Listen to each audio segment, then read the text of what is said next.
Absolutely. Thanks. Why didn't you say that again? Yeah, say all that Okay, again. yes, No, you you got want it. to? Yeah, go for it. 100%. 100%, I will say it again. So I'll speak to it from my own personal experience and also different studies that I've read and statistics that I've seen, is that emotional mental stress, poorly controlled emotional mental stress, particularly over the long term. This isn't just sort of that acute stress that can happen for less than 6 months with like a mild depression, but more of a long-term cyclothymia or major depression or severe depression. It actually is a greater contributor to an increase of heart attacks, autoimmune disorders, and all these other chronic medical issues, versus just simply having an unhealthy lifestyle, right? So you could sort of, if, and I'm sure I said it much more eloquently before we recorded it. Okay. I think I did. That's great. What I would say, as a family doctor with over 20 years of experience, my clients' mental and emotional health is a significantly greater contributor to their overall well-being versus their physical health. And if you are in a bad place emotionally or mentally, it makes it almost impossible to overcome controlling your blood pressure, managing your diabetes, addressing these issues of cancer or injury or disability, right? Matter of fact, I was just talking to a client yesterday, and we were, and it's the greatest challenge is helping a client to understand the importance of mental health, because it's so easy to pay attention to our physical health. And I can tell you, even as a family physician, the amount of mental health training that I had through 4 years of medical school and 3 years of residency, so that's 7 years of training, right, that I went through just that short period of time. Very little of that time was spent on learning about mental health. And when you have an 8 to 15-minute appointment, when you're taking commercial insurance, how do you even begin to address something that's been present for years and years and years and has so many contributing factors to abuse as an adolescent, whether physical, emotional, sexual, financial, or whatever it is? You can only really put the Band-Aid on it and then go, call this therapist, right? But my experience during COVID is that the therapists weren't able to see you, or they weren't even able to do a telehealth at that time because so many people were going through these emotional challenges. I saw John in the surf just the other day, and I mentioned to him that I saw an article that said that Hawaii was the 7th best in the United States with supplying mental health services. And I was thinking, we're 7th? What the heck is happening with 8 through 50? Because if you ask me, and by the looks on your face, I think you feel the same way, because everybody had that say what look, if they're considering us the 7th best, oh my God, by what measure do they really understand the necessity of mental health care? And I think that may be one of the greatest factors, is that those who are able to address these issues have no real understanding of the severity of the issue that we face. Right now I'm in the middle. Yeah, so I'm in the middle right now of sending a message on LinkedIn, and it's in regard to Dr. Nita. Dr. Nita is an OBGYN here in town who started doing primary care because there were not enough primary care doctors. And HMSA did a lawsuit against them because they didn't want to pay him for seeing Medicaid. So it had to go all the way to the Supreme Court of Hawaii, and they ruled in his favor 5-0. And so I'm mentioning here that HMSA ranked first in the top 250 list for the 6th year in a row, with more than 4.1 billion in gross sales. And they still increased their insurance rates by an average of 2.3%. Right? So I'm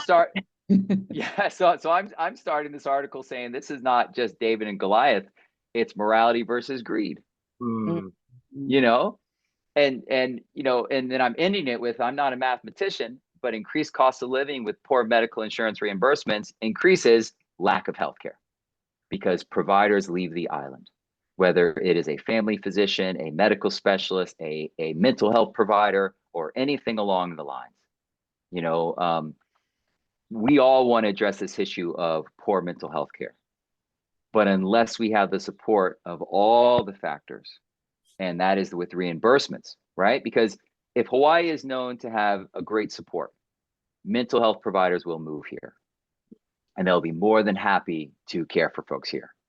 Or if HMSA really gets behind, or not just picking up HMSA, although they're a bit of my nemesis, HMAA and all these other folks, you know, if they were willing to reimburse equally for telehealth, or like John and I were talking about, telephone calls, right? Why is a phone call okay if you call 911? Why is a phone call okay if you call 988? But it's not okay if you're speaking to a client on the phone. Why can't you get reimbursed for that, or why you reimburse less for it? So I'm not attacking the insurance companies or anything like that, but I do consider them a part of the bigger problem, and I think it should be something that is included in this. I find that sometimes we're hesitant to do it because we've all seen providers in the past who did sort of start flying that flag were attacked and ended up having a lot of financial issues or needing to leave the island, you know, after all the dust settled. And I think that Dr. Nita is a grand example of that. You know, I don't think when we get together for the conference, probably not the issue that we want to address. I think that sort of takes us off on the side. But I would like to say a one-liner or two, you know, when we are having our greater thing about the need for improved reimbursements for mental health care, and how that will lead to more folks going into mental health. So that's my take. Well, you're speaking my language right there. That's all policy. Policy matters. So, policy matters, man. Yeah. It absolutely does. It 100% matters, you know, and I think that if we all can sort of speak on the same tune, you know, maybe not from this conference, but over time, if we're all sort of singing the same song. And I'm pretty excited about Dr. Josh Green now becoming governor, you know, because he has an intimate understanding, you know, working in the emergency room down in Ka'u, in all his years as a family physician, the difficulties that come along when you don't have adequate mental health care and someone comes into the ER who's in a mental health care crisis that contributes to the physical issue that they're showing up with. So. Well said. So, wow. Dr. Yeah, sorry. everyone. I have just a few follow-up thoughts on that. Yes. John, you sent me to that webinar. I forget the name of the org that put it on, but I sat through it, you know, it was like an hour and a half, and the topics that got that audience the most animated was insurance. Mm-hmm. And you know, and this touches on, like, you know, is there a future for universal healthcare in this at all? Like, you know, that's a little beyond us, I think, but like, to the extent that you want to get into these questions, I think that's where I would step in. And one of my you know, one of my principles that I'm trying to run my business and live my life is by agency, taking agency in the political process. And that's really hard to do when you're having a mental health crisis. And I've been experiencing that personally. Like I've just been in a bad living situation recently, which I'm crawling out of right now. But so if I'm to add anything, I could talk about like specific issues that we're seeing at the Capitol, that we expect to see at the Capitol, but also just like, you know, from a personal standpoint, you know, like, how can we expect to take agency and engage in the process when we're just struggling to get out of bed in the morning? And so we got to, like, you know, take care of our own emotional health and physical health, so we can get to a place where we can make some changes. So that's you know, I think maybe once you guys say all what you need to say, and then we're like, okay, so now what are we going to do about it? Maybe that would be my role. Like, okay, then you got to like testify, you got to follow these bills and bring your expertise to the fore and tell the policy makers what this means for your clients.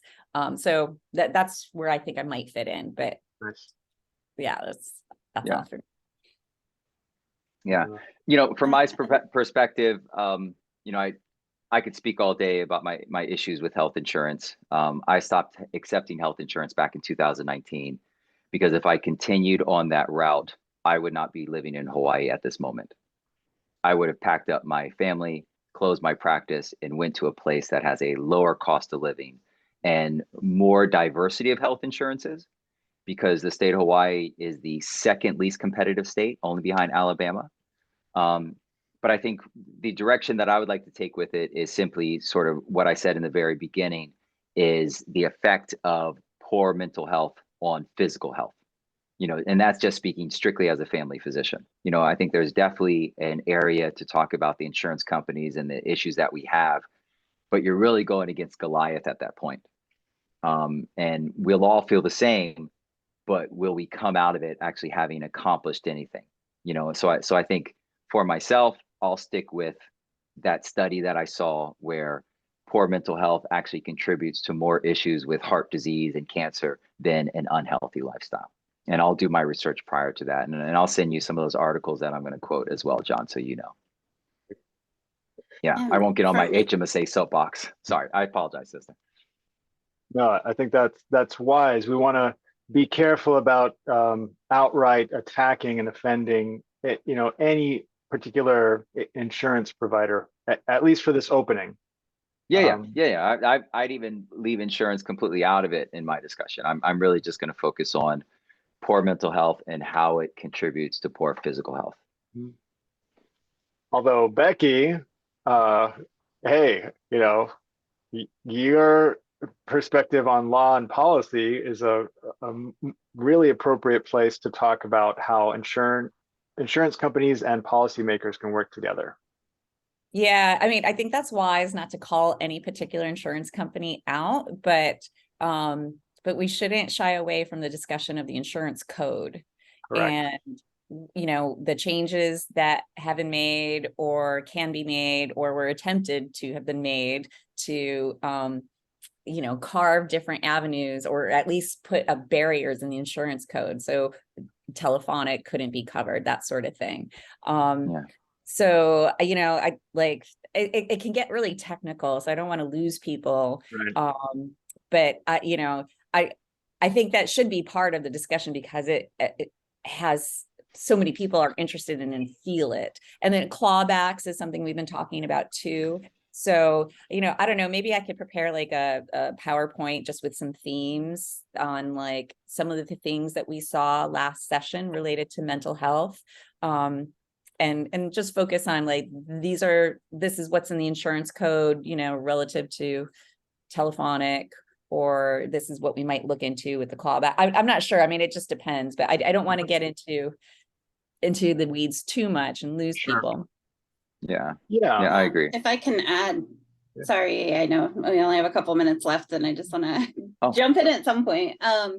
Is so absolutely access to care issues in the state, but also across the nation. And that ties into provider ability, provider training, provider mental health, but also has a lot to do with the limitations we have with not having associate licensure. And so I think we can pull those in as well. And I think that whatever we can do to, again, emphasize the importance of the collaborations of the 3 organizations, also mental health counseling, also physical medicine providers would be amazing. So Dr. Harmeling, I'm so glad you're joining us for that.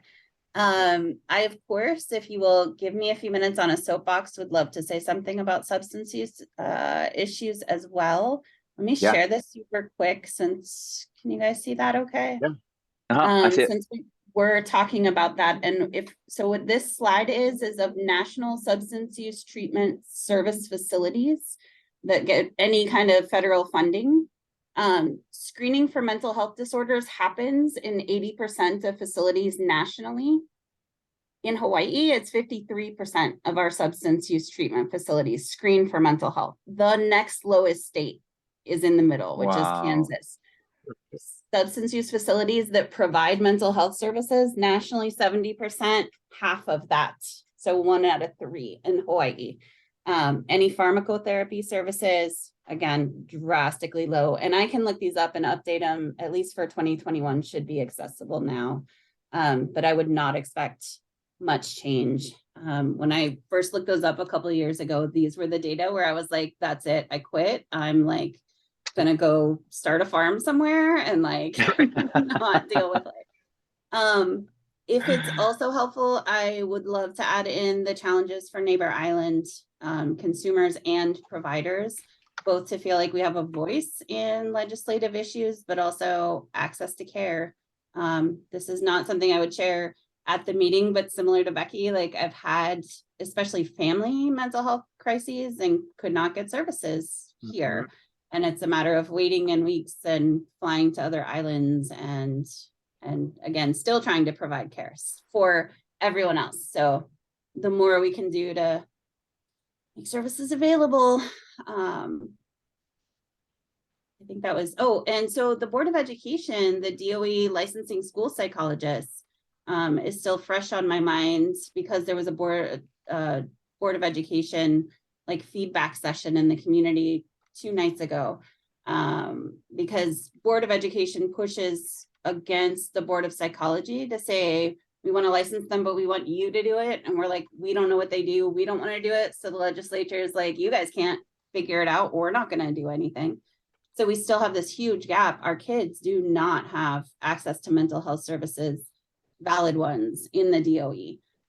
They can't retain, they can't recruit, and they can't train people within the DOE to provide adequate services.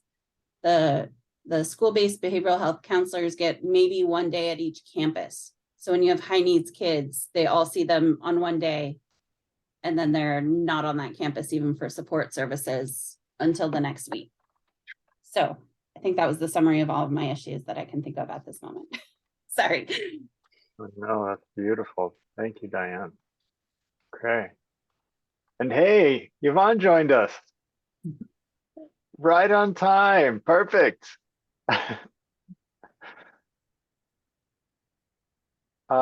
Yvonne, we were just getting close to the point of wrapping up here. I've got a few more minutes here, though. I'd love to hear from you about this conference theme of stressed out, navigating the impact of long-term stress.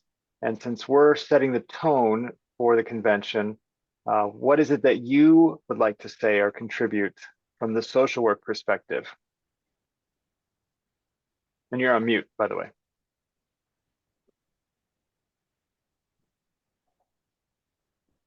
Okay, I think that Thanks, first Diane. of all, that it's part of our ethics that we have a self-care ethical responsibility as practitioners to practice our own self-care, and then kind of go into maybe what do I use in terms of working with my clients with the mindfulness, self-compassion. So going into a little bit of that.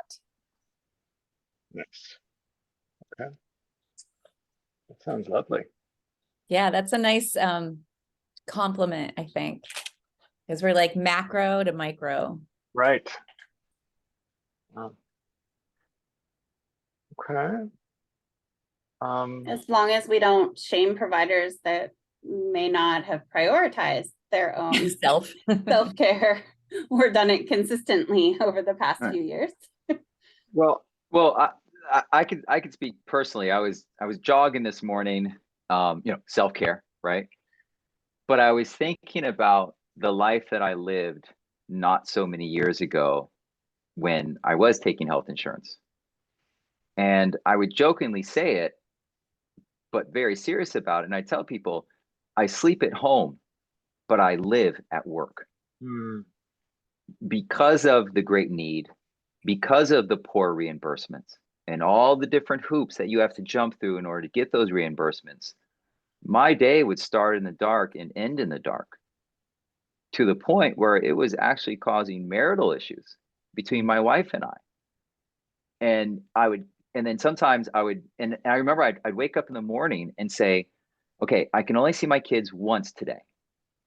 Am I going to see them in the morning and not see them tucked into bed? Or am I going to go in before they wake up, not see them off to school, but I could possibly, if I speed home, catch them at dinner, at the end of dinner, so I could tuck them into bed. But then I would make the decision, am I going back to the office to finish work, or do I start slamming coffee and work from home, right? So absolutely 100%, we need to prioritize it. But I think it's also important to recognize the environment in which we work, that we live in a state that is 93% more expensive compared to the mainland when it comes to cost of living, that we live in a state in which our reimbursements, you know, particularly for like Medicaid, are 30% lower than commercial insurances on the mainland. You know, we all have something to say about how we need to take care of ourselves. But sometimes just to sort of meet our financial obligations and to pay our bills, there is no time whatsoever, right? Every physician out there knows the importance of self-care, right? And we know what happens to you when you don't care about yourself. But I don't see other doctors jogging. And I see a lot of other doctors completely unhealthy with diabetes and everything else under the sun. And many times when a physician does want to increase self-care, then they have to stop caring for clients. They have to close early. They have to say, I don't take phone calls on the weekends. They have to make all these other changes. It's like, who's gonna, you know, what are we gonna sacrifice in order to get this sort of self-care? So I completely agree. And I'm much better now, but I'm much better because I stopped taking health insurance, right? But even when I stopped taking health insurance, I still get attacked by some of our community doctors, you know, who think that I'm being greedy or I'm not carrying my weight or whatever they say, you know. And even now, like you just came on, Yvonne, but I was saying I'm in the middle of sending a LinkedIn message to Dr. Scott Grotzfeld, who is the head of the Hawaii Provider Shortage Crisis Task Force, because he sent an article about how the Supreme Court ruled in favor of Dr. Nita 5-0 because the insurance companies, HMSA, was not reimbursing him for seeing Medicaid clients, the folks who have the hardest time. Because as a physician, if you see Medicaid clients, you lose money.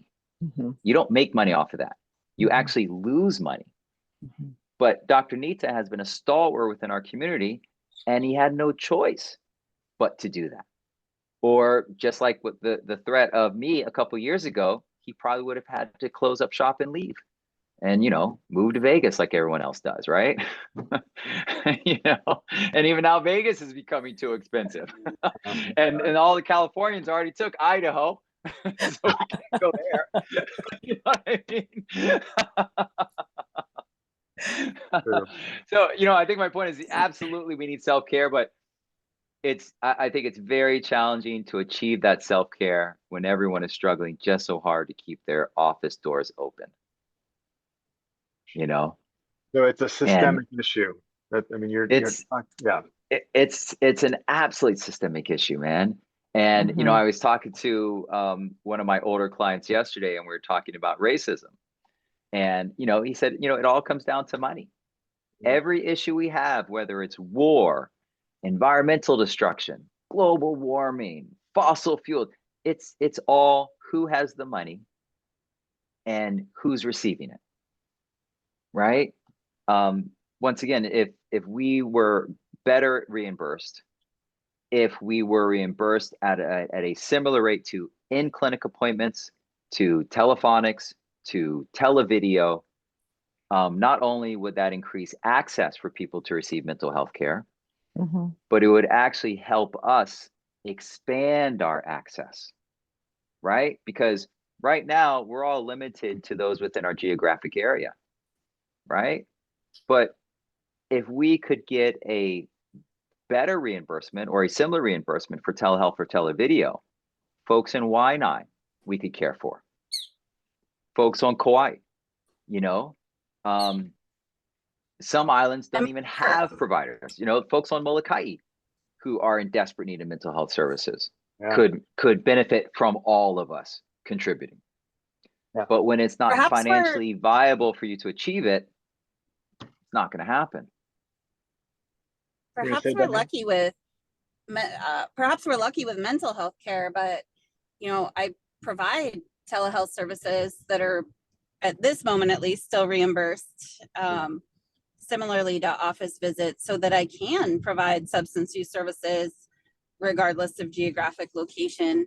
And when people have asked, you know, when I'm going back to the office, quote unquote, I tell them I'm not, in part because just that 15-20 minute drive and, you know, need to put on real pants and shoes would eat up 1 to 2 patient appointments per day. And with a wait list, I don't feel I can justify that, you know, so that I can go sit in a different room kind of thing. But with the telephone appointments and the risk of losing that, which thank you, Becky, for all your work on that last year, that would have a big change for me and whether I would be able to take on patients on different islands in case the video failed and I could not, you know, provide services or at least be reimbursed for it. Oh yeah. I mean, I'm sure that everyone on this conversation right now has had numerous times where you said, you know what, let's just get off Zoom and make this a phone call because your Zoom coup's freezing. 100%.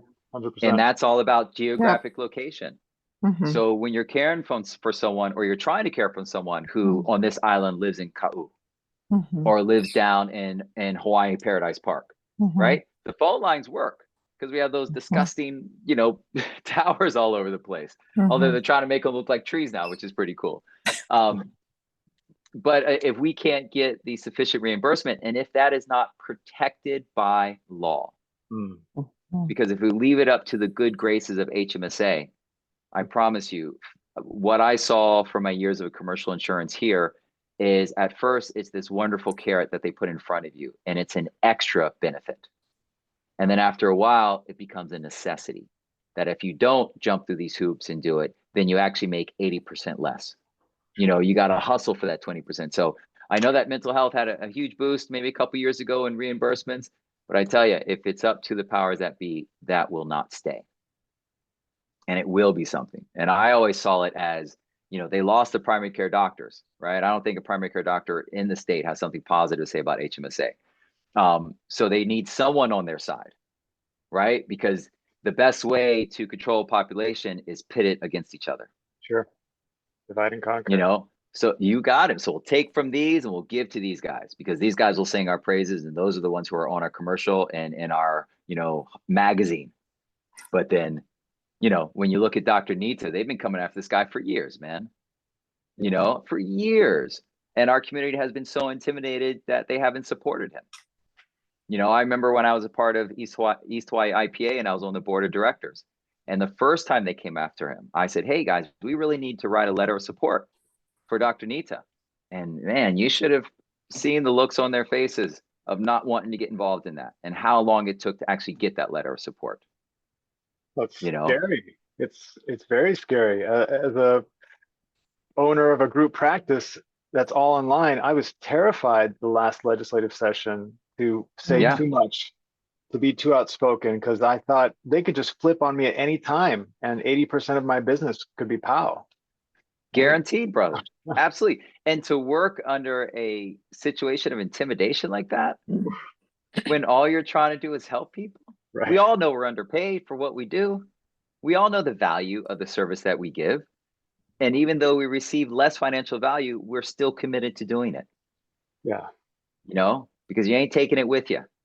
But when HMSA, you know, had 4.1 billion in gross sales in 2021, come on, man.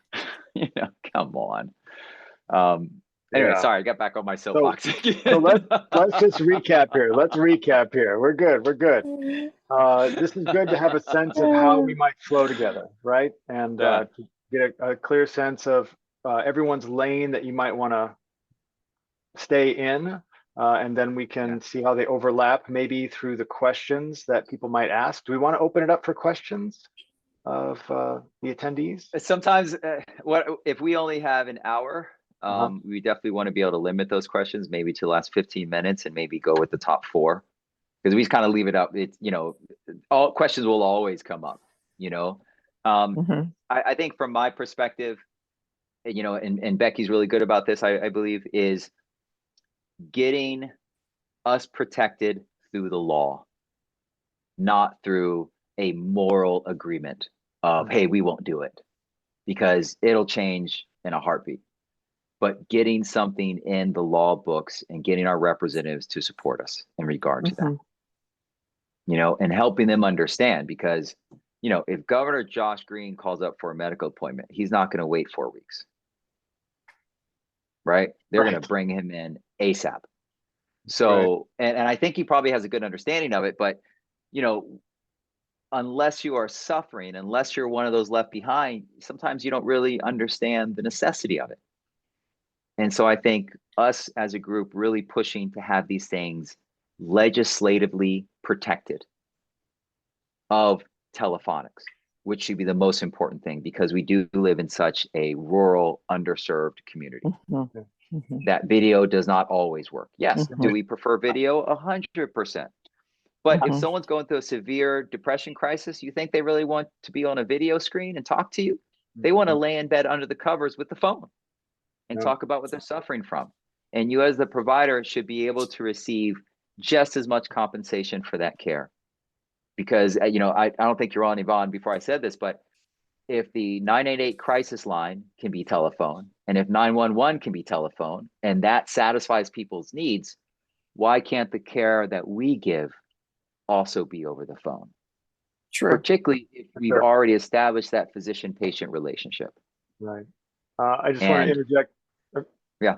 Just want to say, I really want to emphasize, in addition to this telephonic access to care thing, the associate licensing that Diane brought up.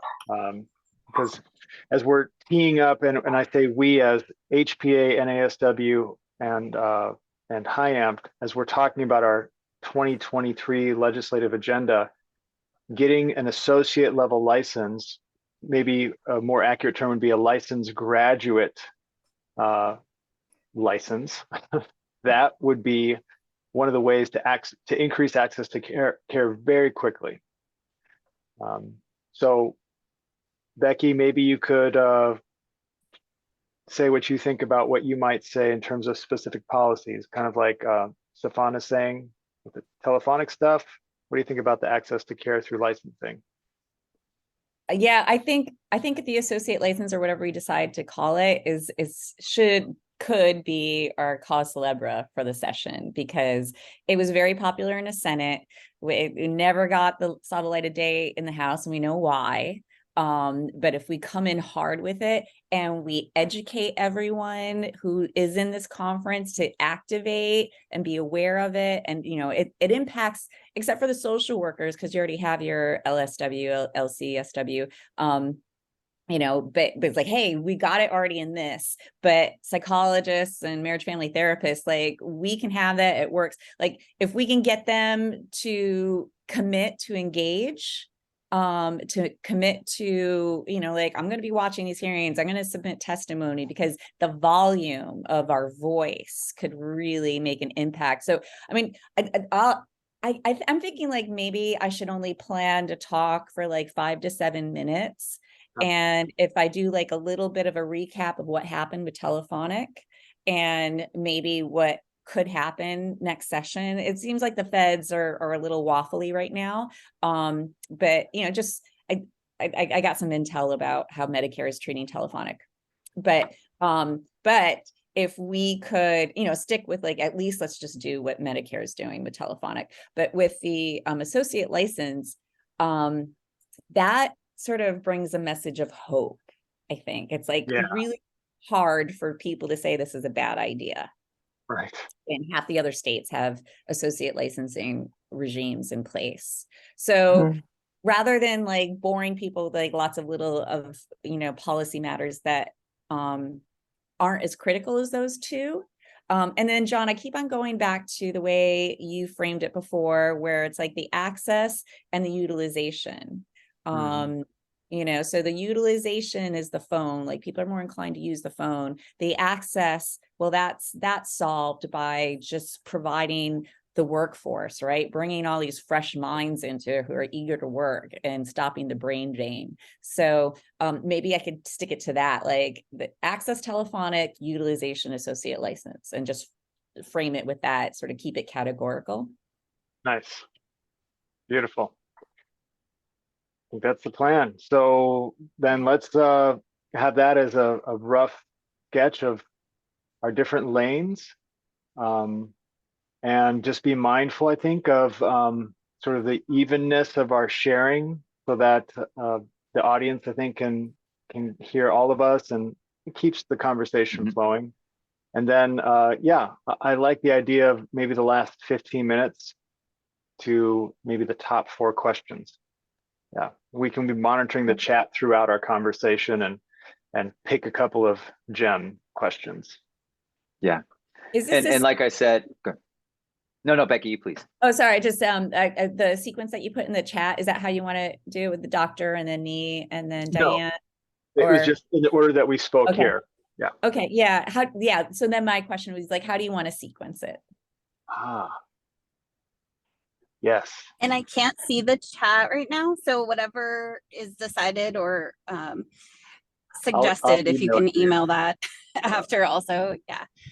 But I think, yeah, the provisional license stuff is very important. But I also, Becky, would recommend checking with Alex on, I know our LAC survey just went out recently, so we don't have a whole lot of responses, but we did have a number of psychologists opposed to provisional license.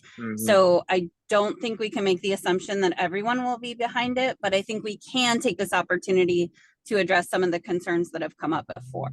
Okay. Yeah. Okay. There is always going to be a Kanye West in the crowd, guys. So, you know, there's always that Kanye, right? Or Ye, whatever they call this fool these days. You know, there will always be someone out there who disagrees and tries to put roadblocks in our way. That should never inhibit. Well, also sometimes you just go, so what? And you go directly at them. Everyone has their own personal reasons for disagreeing with what seems to be an obvious answer. And you know, trying to sort of satisfy them and step around them, I think is to our fault. I love the idea of the provisional license. When their personal reasons are protection of vulnerable populations, I can see that. So I want to make sure we actually build in protections for that, because unfortunately, we do have a lot of organizations here who are not motivated by the patient care or by their providers, but by the dollar amounts.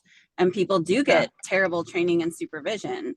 And so we do need to build that in if we're going to allow newly, unlicensed folks to learn. Well, right. Absolutely. That's one of the beautiful things about the provisional license or the training license is it will help us codify what's already happening, just in a very loosey-goosey sort of way.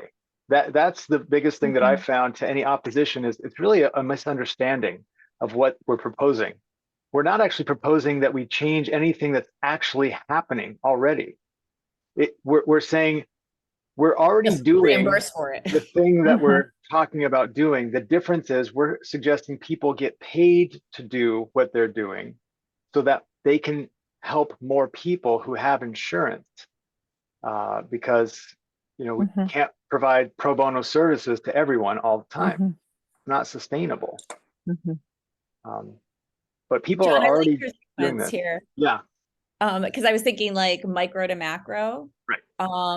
What I was initially thinking, but this works too, is like talk about the self-care and then the physical, but I think the physical works too, because the self-care impacts your mental and your physical.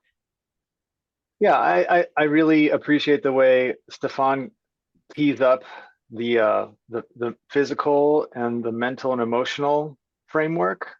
And then I think if Yvonne can step in with talking about, okay, well, let's talk about that self-care stuff as part of what Dr. Harmeling just said. And then Diane can step in with, well, let's talk about the substance abuse and maybe some access to care issues. And then that tees you up perfectly, Becky, to talk about, and how do we actually change this? Yvonne, you said how it was your ethical responsibility. Yes. So I like that, just like to the extent that each of your codes of ethics require that you do the self-care too, the whole oxygen to yourself first before absolutely. Yeah. Great. All right, fam. We can wrap up for now. I will get this recording to you as soon as it's finished rendering. I will send you this outline, the sequence of our lanes, and we'll see you all. If you could try to show up at 7:45 on Thursday, just so we're able to work out any audio video kinks. That'll be it. Okay. PowerPoints. Maybe I'll just send it to you just for good keeping. If anybody wants to display something, send it to me and let me put it together so that Okay. I can have it all in one place. Yeah. And my recommendation would be, if you can, limit it to maybe just some bullet points, unless you've got some really cool graphics like Diane had. Yeah. Yeah. And John, I will email to you as well, just because I think we're all going to be very limited in the time in which we could speak. And if I'm not careful, I tend to be long-winded and get really emotionally attached to the things that I'm talking about. So I'm going to send to you, after I do some more research on the effects of stress on physical health, I'll send you, a 1 or 2 page bullet point of what I'm going to address, in regard to that. And it's not going to be about insurance companies, I promise. I'm not going to light a fire. I'm not going to do any of that stuff. It's strictly going to be how. Watch out, I might. Yeah, I know. I'm okay. I know. I'm dragging you guys in, man. Yeah, I might. I just dumped HMSA. Yeah, I understand. I completely understand.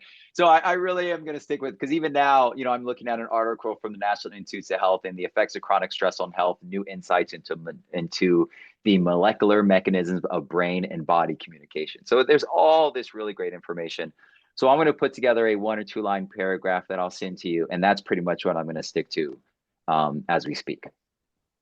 Beautiful. So should we just plan on preparing to speak 5 to 7 minutes, knowing that it's going to spill over to 10, something like that, and then the rest for Q&A? I think it's a great idea. Yep. I think it's a fantastic idea. Yeah, because I think based on any research that each of us does individually prior to this, and then based on the questions, it's going to naturally bloom and expand. All conversations end up doing that, right? So I will definitely try to keep mine down to 5 minutes. And I remember I was once trying to write something that I was going to videotape, and it was, well, how many words fit into a 1 minute or a 5 minute thing? And so I'm going to go back and look at that again. So I know that whatever I send John has a limited amount of words that's 5 minutes or less, so that I'm not sort of long-winded. Awesome. I suffer from the same affliction, so I'm always getting the Brilliant mind. Brilliant mind. I think we all are. I don't think you can go into a profession of caring for other people unless you have an absolute passion to do it. I think you would choose a different job in which you did not have human interaction if you felt otherwise. True. So I think that's a blessing of all of us. Yes. All right, everyone. Thank you so much for making some time today. I look forward to seeing you all at 7:45 on Thursday, the 17th. I just sent you an email with a follow-up to this. I'll send you the video recording link at some other point. Awesome. All right, everyone. Great. Have a Thank you. blessed day and a wonderful weekend. Aloha. Everybody. Aloha.